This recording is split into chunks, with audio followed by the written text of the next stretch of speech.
วันและคืนที่เคยผูกพันซึ้งใจ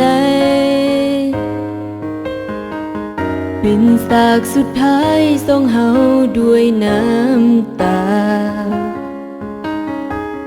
ใจหนึ่งก็ฮักเจ้าใจหนึ่งต้องการเลิกลาเมื่อเจ้าบ่เห็นค่าคนอย่างเฮา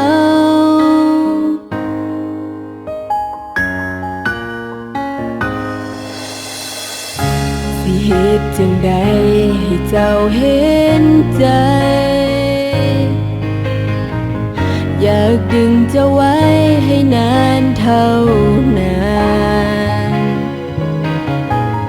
มันคงบ่สำคัญเมื่อคอยบ่มีค่าอ่านเบิ่งสายตาก็พอเข้าใจให้มันจบกันไปเสียทีจบวันนี้บ่มีแม้นเยื่อใยบ่เคยมีภัยเฮ็ดให้เสียใจขนาดนี้ถูกเจ้าหลอกให้เจ็บหัวใจให้เจ้าตายไปจากใจที่มี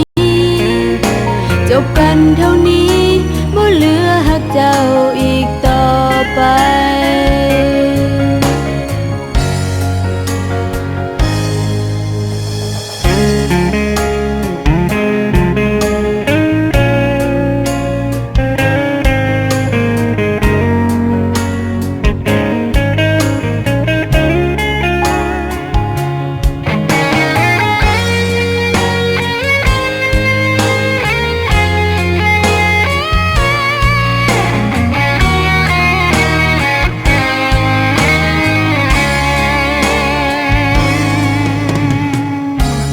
เหตุจึงใด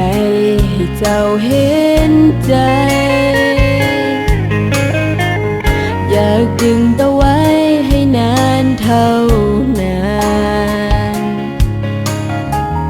มันคงบ่สำคัญ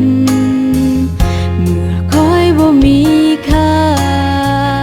อ่านเบิ่งสายตาก็พอเข้าใจให้มันจบกันไป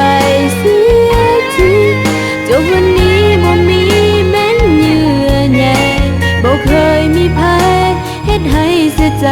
ขนาดนี้ถูกเจ้าหลอกให้เจ็บหัวใจให้เจ้าตายไปจากใจที่มีจบกันเท่านี้บ่เหลือหักเจ้าอีกต่อ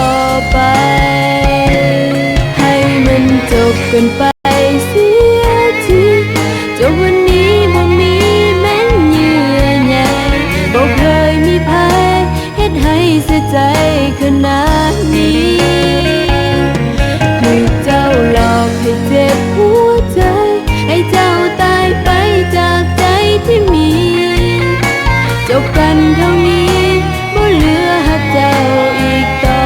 ไปจบกันเท่านี้บ่ขอหักเจ้าอีกต่อ